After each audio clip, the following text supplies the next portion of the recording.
Welcome to the Financial Flossing Podcast with Ross Brannan, guiding dental professionals to a brighter future. Ross Brannan is a financial advisor who knows it's not just about your teeth. He helps dental practice owners protect and maximize today's cash flow to plan for tomorrow's cash needs. Find him at rossbrannan.com. On the show, he brings together experts to help dental professionals looking to make smart money decisions to grow their income, turn their retirement goals into reality, and improve their lives. And now, here's your host, Ross Brannan. Welcome to the show. My guest today is Jonathan Miller. As you guys know, I interview a lot of people. I see people from all across the industry, and this one I'm excited about. Jonathan and I have talked extensively a handful of times, and I think we're going to run out of time before we finish our conversation. We have a lot of fun stuff to talk about. Jonathan is with Fortune Management and specializes in providing full-service solutions for dentists from startup, remodel, relocation, and purchasing a dental practice. Jonathan works with both the first-time practice owner and established doctors. The Fortune Network has over 70 executive coaches with experience in a variety of specialties for dental practices. Jonathan, welcome to the show. Hey, man. Good to be on. All right, so a couple questions to get started. Yeah. Who is Fortune Management? Yeah, so the company was created over 30 years ago, and it actually came out of a business mastery group through Tony Robbins. Dentists were there, business people were there, and these two collectives joined, about 5 people in the beginning. One of them is the CEO today is still Bernie Stoltz, and so he's been there since the inception. And then a couple of the doctors that joined in have obviously kind of grown up and grown out, so to speak. They've retired. But they were all a part of the original process, and the original process or the original thought was, hey, we didn't go to business school, we went to dental school. And we were here, at this business mastery, like, let's get an education on this stuff. There were some business folks there, and there's just kind of a happy marriage that came out of that. And in the early days, part of the initial affiliation with the program was Tony was instrumental in getting those two groups together. He was getting a lot of calls from dentists like, hey, can you help me out? And he was like, well, look, this is kind of what I do. And I don't really know dentistry that well, but what if we found somebody that really knew small business and really took an interest in the actual business of dentistry? So these folks did. It was kind of an education on both fronts. And then through that now, it's been 32 years of processes and systems and strategy and structure on what needs to be done in a dental practice. And then I came in and created the program at which startups and first-time buyers go through. And that's kind of morphed into a little bit of like, the established doctor that wants to go out into the world and do second or third office and or bring in associates and do all that stuff. Yeah, that's really interesting. So talk a little bit about your background and your transition to Fortune and really take in that regard. Yeah, it's easy because it's a very similar trajectory to maybe what a dentist does coming out of the DSO space and saying, hey, I'm going to go be my own owner. I'm going to call my own shots. I spent 10 years at one of the larger banks in the country doing nothing but dental lending. And I did the dental lending to startups or first-time buyers. And they, just through promotions and different things, I moved from main headquarters out into the outside world of things. So now I was East Coast for a little while. Now I live on the West Coast. And so at about my 10-year anniversary, technically it was like 9.75 years, I had just really picked my head up and thought, gosh, this is a pretty comfortable job. It's kind of a cushy gig, good benefits, all that stuff. But it really wasn't all that fulfilling or rewarding anymore. And so a couple conversations with my wife, I found that, this is what I have the most fun doing is really guiding doctors and accelerating their learning curve. So they don't walk around with like, oh, gosh, if I would have known this when I did a startup, or if I would have known that early in the days, I would have done it differently. I'm here to try and take that stuff out of the equation. And so I came over to Fortune 6.5 years ago now to say, hey, look, I think that you guys need something for first-time owners, because in a conversation with them, they didn't have anything. They kind of did it ad hoc, but they didn't have a proven process or a program that they walk doctors through start to finish like we do today.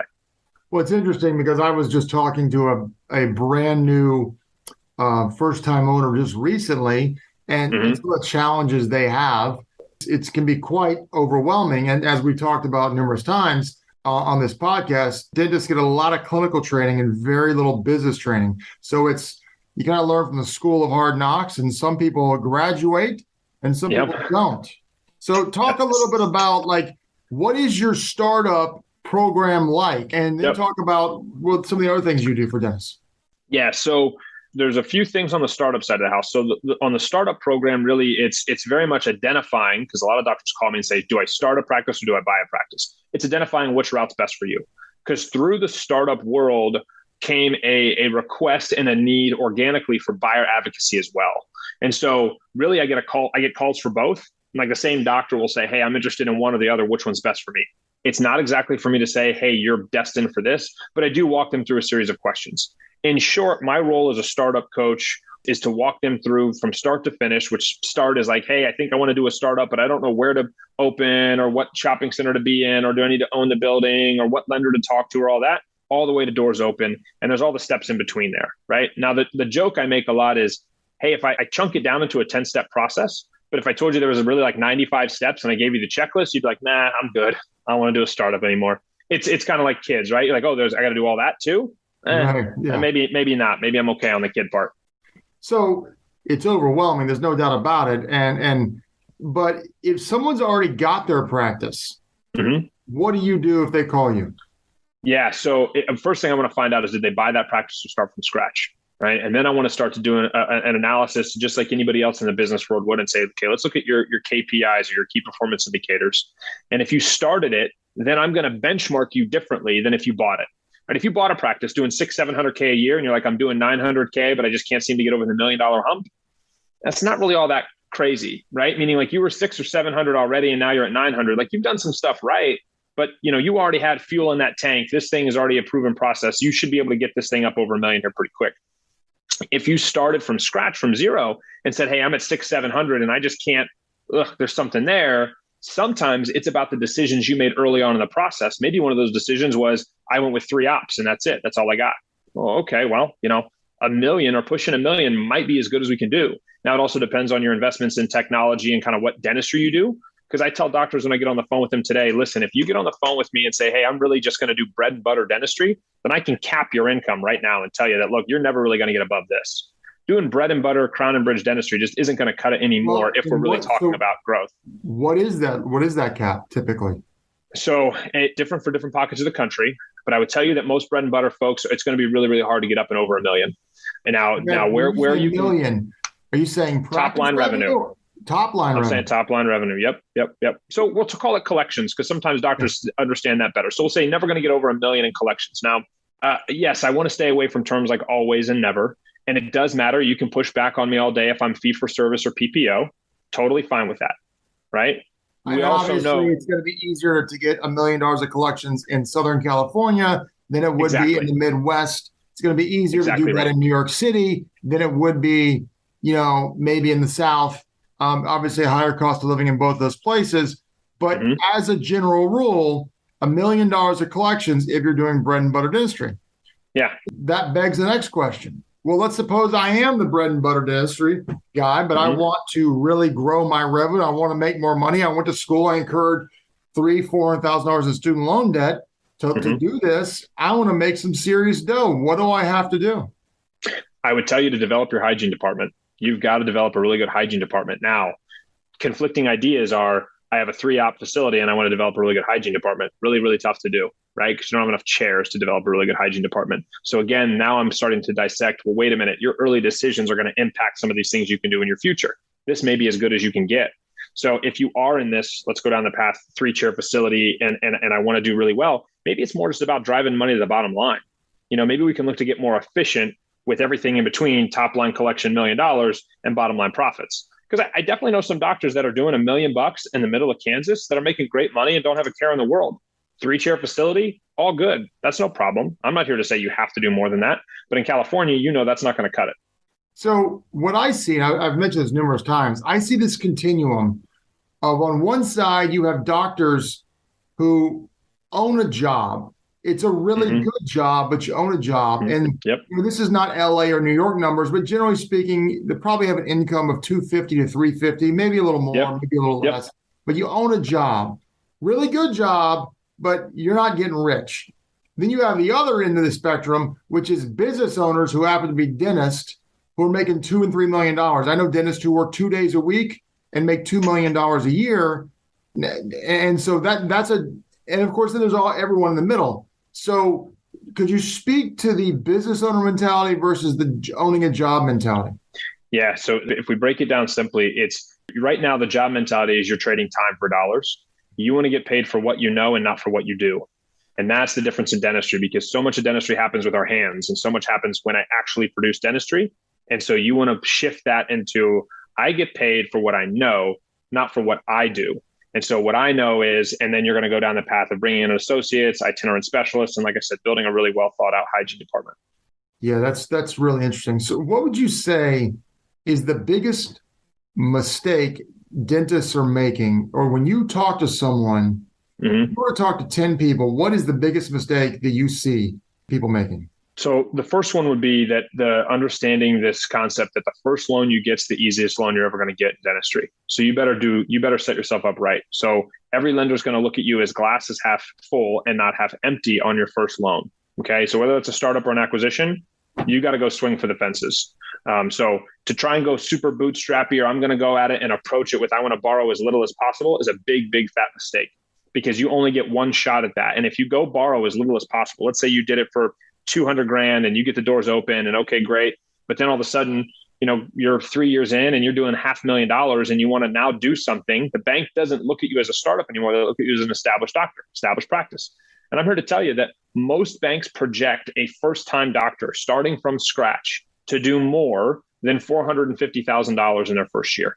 Okay. So if you're telling me that I've been in it now a couple of years and I'm doing 500K, but you're going to claim that, well, it's only because I borrowed so little, et cetera, the bank doesn't care. They're going to benchmark you against everyone else. So if you're an established doctor who's not doing more than that number, more than what they project their startup doctor to do, you can imagine the hurdle's pretty tough to get over. So I think that one of the biggest mistakes is not understanding that first loan you get is the easiest loan you're ever going to get. I think if I had to add more to that, it is, don't undercapitalize your project, right? You make sure you have enough money to invest in marketing and invest in technology. Those are the things that are going to set you apart from everyone else. It's not so much buying the best dental chairs. It's of course not so much buying marble countertops. It's understanding your marketing strategy and then the technology you can bring to the practice, because it's the technology that bridges the gap in which you can work smarter, not harder. How much is it systems that takes you from here to the next level, from point A to point B? How much of it is systems that helps grow a practice when someone wants to grow a practice? Well, I'm so glad you asked that, because I do think that I get that a lot. And if we're talking, I don't care if we're talking startup or acquisition or guy who's been in business 15, 20 years, the step before systems is people and the culture. If you don't have that buttoned up, the systems won't matter. And I think that is what a lot of the reason why we say coaching and not consulting is because that's what consultants do, is they come in and wow you with numbers and stats and structure and strategy. But if nobody cares, they're not going to do. So if your people don't care, they don't see the world how you see it, they don't want to follow your vision, they think that, if I grow this practice 20 or 30%, what's in it for me? You're going to get a new car or a better vacation. Then they're not going to follow the structure or the strategy that we lay out. Systems matters. And I would tell you, to pinpoint systems between 800 and $1 million, that's probably how much it's worth. Okay. But you're not going to get there to the $1 million if you don't have the team. You're never going to get there. Okay. So I think that the systems part matters quite a bit. I can't give you an exact percentage on it, because I think that I've been in offices where we put in great systems, or they say they have great systems, but they just can't get there. And I've been like, yeah, you do have good systems. The challenge isn't the systems. The challenge is the people doing the system. They don't really want to do it, or they're not working it to the degree that the doctor thinks the system is really being worked. And then the second piece of that is in monitoring those systems, monitoring and measuring those systems. So really understanding your KPIs. If you're an established practice today and you don't have a KPI monitor, that to me means you're driving a car with no instrument gauge. Your pilot's flying the plane. They have no idea how fast, what altitude, how far are they to the destination. That's you in your practice today with no KPIs of any kind. Well, that just talks about being a student of the business. And unfortunately, you have to learn that the hard way, because you typically weren't taught that in dental school. Yep. So let's talk a little bit about, you mentioned coach versus consultant. You're a coach, but the consulting world in the dental industry is quite big. Yep. There's a lot of good consultants out there, as I know you can attest to. And there's a lot of not so good consultants out there. So talk a little bit about what the consulting industry is like. Yeah, I would tell you that the unfortunate part about the consulting industry, and this is where it's weird for dentists, right? to be a dentist, you have to go through so much education. You have to have degrees, you have to have CEs, you have to have all these other certificates and essentially credentials, licenses, et cetera. And in the consulting world, you don't have to have any of them. And so, I mentioned, before, if I had my way, I wish there was like a certification or like in financial advising, you have to have licenses to do it. I wish there was that component of it, because I think that would help separate some of the good ones from the not so good ones. The ones that actually take the time, perfect their craft, go through the process, and have seen a lot of different experience is usually going to be the best person, coach, consultant, whatever term you'd like to use, for the doctor. The person that says, hey, well, I was a X in the dental world, office manager, biller, insurance coordinator, whatever, for 15 years, and now I'm going to come coach your practice, probably doesn't have a lot of context for how to do it the right way in your office. So if I break it down more simply, the difference between a coach and consultant and the good ones and the bad ones is kind of like parent versus babysitter, right? Anybody can be a babysitter for a few hours. They got to give those kids back, and then, hey, they're cool, they're a good babysitter. But some good babysitters that probably aren't ready to be parents.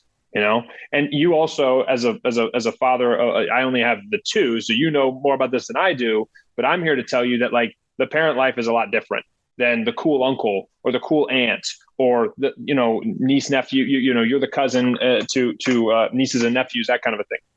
Yeah, that's really good. So, would you say that, or would you be so bold to say that every dentist should hire a consultant? Ooh. Would I be so bold to say that every dentist should hire? I'm going to say no. And here's why. Think of, you heard me talk to you about, I hired this personal trainer and this fitness coach. And I would tell you lay that whole example out. Yeah. So I hired a fitness coach and I brought them in, and they had a package. Their package was monthly or 3 months, but based on your goals. So my goals were to put on muscle mass. I'm technically known as like a tall, lanky guy. And so I said, all right, I want to put on 15 pounds of muscle. He said, great, we could do that in 3 months based on your type, what you eat, blah, blah, blah, follow my diet plan, follow my exercise plan, et cetera. And he sent me the details, and I had to check in with him in the app and all that stuff. And so, okay, great. I did it. End of 3 months, I put on 15 pounds to the T, man. I mean, it was like boom, boom. Okay. And so that was cool. That was great. And I was obviously disciplined to do that. And the point I'm making is that not every doctor should bring in a coach or consultant because they're not ready to do the work. They think that a coach or consultant is going to go tell their team what to do or go do the system for them or basically be their glorified front office manager or regional manager or business manager or whatever. The doctors have to do the work. They're the CEO. They're the leader of the ship. Okay. And so if you're not. Sometimes they want to pay money, say, that sounds good. Okay. Front office person, go do it. Right. And they don't have the ownership. Right. Then they want me to go whip that front office person into shape. And I hear that a lot. And those are the doctors that I typically don't work with. Because if I can't get them to understand the difference if I go the physical or the trainer route, or that was going to say the physical fitness route, is, hey, you said you wanted 6-pack abs, and so you have to give up ice cream and pizza. And if you go, well, I don't really want to do that, well, then you're not going to get 6-pack abs. It's as simple as that. And if you don't want to hear that, and then you don't want to put in the work, then please don't hire me. Because we're not going to get there. And then you're going to blame me at the end of this, but you didn't put down the pizza and put down the ice cream. That's really, really good. That's the rub. So you see a lot of guys or gals, dentists, mm-hmm. They're willing to spend the money, but they're really not willing to put the work in. That's right. So they like to throw money at a problem. And so I guess what's the biggest differentiator from your perspective in the business owner who's making mm-hmm. well over 7 figures personally, mm-hmm. and might only be working 2 or 3 days a week? Yeah. So the differentiator, so I will tell you, there's a few things. One thing I will say is that, because you had said guys or girls, female dentists typically outperform. If I took 2 clients, they both worked with me, I would tell you that female doctor typically outperforms that male doctor. Because women are more coachable than men. They're not egomaniacs. There you go. Spoken as somebody who's met the guy and the girl dentist before. And so the point is and that because I'm a male. Exactly. I don't think I can come in and coach you. So, but yeah, to that degree, there's a lot of guys that think, well, I already know business. And so then when I say something that challenges what they thought they knew about business, they don't want to do it because they don't want to see if that works. They want to go, no, I was right. And so ego does set themselves up for failure. And so I find that female dentists are fantastic coaching clients 9 times out of 10, right? It's the male doctor that's, I would say, 6-7 times out of 10 going to work out well. But there's that 30 to 40% of the time they want to challenge, or they want to say, well, I'm right and it's my way and it's going to be this and it's going to be that. And so the difference then to your question about the doctor who's trading time for dollars, or the doctor working 2 days a week making 6-7 figures, is that those doctors that are making the 6-7 figures actually put in the work and know how to lead. And that's the difference in doctors. They change their focus from being clinician to leader. Well, it's funny because I can't tell you how many people I have heard who hate dentistry because they hate managing people. I've actually met dentists who are trying to sell because they hate managing people. And I'm like, because I guess they were just naive, realizing that because you own a practice, you're a small business owner. And you're a business owner, you wouldn't put up with that crap if it wasn't the way to create more wealth for you, but you're managing people. And a lot of people just hate that. Yeah. Yeah, no, I totally agree with that statement. I find that is where, for me, and I would tell you Fortune's motto, mission statement today is, we're here for the preservation of the private practice. And I've really taken that on because that's why I want to help doctors get into private practice. I want to help them start or buy. That's a very anti-DSO mission statement. And it might be, but here's the deal. I'm not anti-DSOs because I think they're a fit for some folks. I've talked to some doctors that say, hey, I'm thinking about doing a startup or an acquisition, and I'll talk to them about what their future really looks like when they are in that role. And then they'll go, yeah, maybe I'm not cut out for it. And I'll say, yeah, I tend to agree. I think you're maybe not cut out for it. You should probably stay in the DSO space. And that's okay. DSOs aren't going away. And I'm not here to say, pitchforks and torches down with DSOs. What I am here to say, though, is that the challenge today is the doctors, the established doctors that you referenced before, the ones that are trading time for dollars, not the ones making 7 figures of the 2 days a week gig. They're the ones handing the keys to the castle over because they're being promised that, hey, you don't have to manage people anymore. We're going to take that off your plate. You get to sit back and do what you love best. And isn't that great news, Doc? You get to be a dentist again, and you get to get paid for it. But you're now even more in a position of trading time for dollars. There's no freedom. There's no flexibility. You have no legacy. Many of them don't realize you're becoming a W-2 employee, and you can't take Friday off and go to the beach early for the weekend. Yes. And your tax situation just got worse because you're now a W-2 employee. And, it's funny. I had one guy I was talking to, he sold his practice for a nice chunk of money. But he was like in his mid to late 40s, kind of like. So, still got time left. Well, and I said, what are you going to do? He was like, I'm going to manage my investments. I was like, brother, you ain't that rich. Unless you're day trading stocks every day. Which you probably wouldn't recommend you do either. Right. So it really is interesting. So a couple more questions for you as we wind down here. So you have a new book. So talk about that. Yes. Yeah. So Don't Sweat the Startup. It focuses on the startup doctor and walks them through the same process that I helped create when I first came on. And that is just, I want to put something out there that focuses on information, not affirmation. And I'll be honest with you, right now, the book is the landscape's changing so much that I can go back and write revision 2 of the book. I could probably write revision 3 of the book because there's so much that's moving in the landscape. But I tried to write the book under the guidance of there's some core foundational principles that are going to be true no matter what you do. The minute you say you want to do a startup, then these are the things that you need to make sure you've gotten accomplished on some level. You don't have to do it exactly my way. I don't believe that there is only one way to do it. That's one of my differentiators in the world of like competition. I think that, some folks say, well, yeah, here's how we do startups, and they do it the same way every single time. There's clear proof that doesn't work, right? There's clear proof that what worked for one doctor in one market won't for another doctor in another market. So I try and say, hey, doc, what do you really want the future to look like? And then, okay, based on what you just said you wanted, here's the stuff we have to make sure happen. And then we can maneuver within that realm of like, hey, we can ebb and flow, especially if you're a specialist or you're a father of 4 or 5 kids at home. You might not be able to work 7 days a week, right? So there's all those things that come up with through the process. So the book is there to be really an advocate for information, not affirmation. It's not going to be a place you go where you want confirmation bias or let me see if my method of marketing is right or whatever you think. So who's the type of dentist that would work well with you? Like who's the type of guy or girl that you would get the best results with? They would respond to your coaching the best. Who is the ideal client, if you will?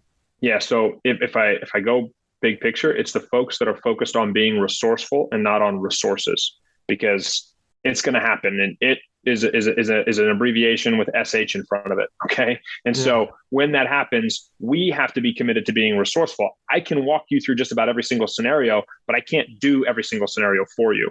So you have to be committed to like, hey, we are on a path and we're going to go down that path. But if there need to be slight or course corrections, then you got to be prepared to do that. You can't just kick and scream and stomp your feet and kind of, my 4-year-old have a temper tantrum about, well, this isn't part of my path, or this isn't part of my plan. I think the businesses that get it right aren't focused on perfection. And that those are the doctors that I struggle with, are the ones that think it's going to go perfect. Right. And the ones that want to kind of sit back and incubate and really say, I want to focus on all my marketing now before I pick a space. And you're like, wait a minute, you can put together a really good marketing plan before you pick a space. But what if you implement that marketing plan in the market that your space is in and it doesn't work? It falls flat. You just wasted a lot of time then. And time is something that we all know we can't get back. And you don't even have a space yet. So we need to go look for space, understand the market, dissect your target audience, and then put our marketing together. You may think you know your target audience right now. Then you get out there. And like I said, you put that plan into action. It falls flat. Now what do? You've got to be able to make course corrections and deviations. So as long as we're going towards the same, eyes on the prize, same outcome in the end, that's what's most important. That's great right there. So how can people get in touch with you? Social media. My contact information is in the book. You can request a copy of the book at fortunemgmt.com. Let's give them your contact information right now. However they, web addresses, So email. I've had the same cell phone number since I've been in dentistry. So that cell phone number is very easy. It's a 614 number. So Ohio, where I'm from. So anytime if I'm calling you from 614, that's probably me, but 614-406-4859. A text message to that goes a really, really long way. Read it one more time. It's 614-406-4859. So a text message to that goes a really, really long way. On Instagram, I'm at @start_your_practice. @start_your_practice. You can just type in start your practice. I got my name, Jonathan Miller, all over everything. So you should be able to find me on Instagram or Facebook at both of those Start Your Practice handles. Phone number, email address is a little too long. So text me and I'll shoot you my email. And fortunemgmt.com, and you can find the book there. You can request a copy of the book through that. That's awesome. Jonathan, this has been a fantastic discussion. I really appreciate your time today. Yeah. Hey, thanks. We could do it more often. This was short and sweet and to the point. So all good, man. I appreciate it, Ross. Sure thing. Well, you've been listening to the Financial Flossing Podcast with Ross Brannan. This has been another episode of Financial Flossing with Ross Brannan, guiding dental professionals to a brighter future. If you liked what you heard, consider subscribing wherever you listen to podcasts. For more on Ross Brannan, visit rossbrannan.com. This podcast is for informational purposes only. Guest speakers and their firms are not affiliated with or endorsed by PAS, Guardian, or North Florida Financial, and opinions stated are their own. Ross is a registered representative and financial advisor of Park Avenue Securities, LLC, PAS. OSJ 3664 Coolidge Court, Tallahassee, Florida, 32311. 850-562-9075. Securities, products, and advisory services offered through PAS, member FINRA, SIPC, financial representative of the Guardian Life Insurance Company of America. Guardian, New York, New York. PAS is a wholly owned subsidiary of Guardian. North Florida Financial is not an affiliate or subsidiary of PAS or Guardian. AR Insurance License Number 16139032. California Insurance License Number 0L10073. 2022-142277 expires 8/24.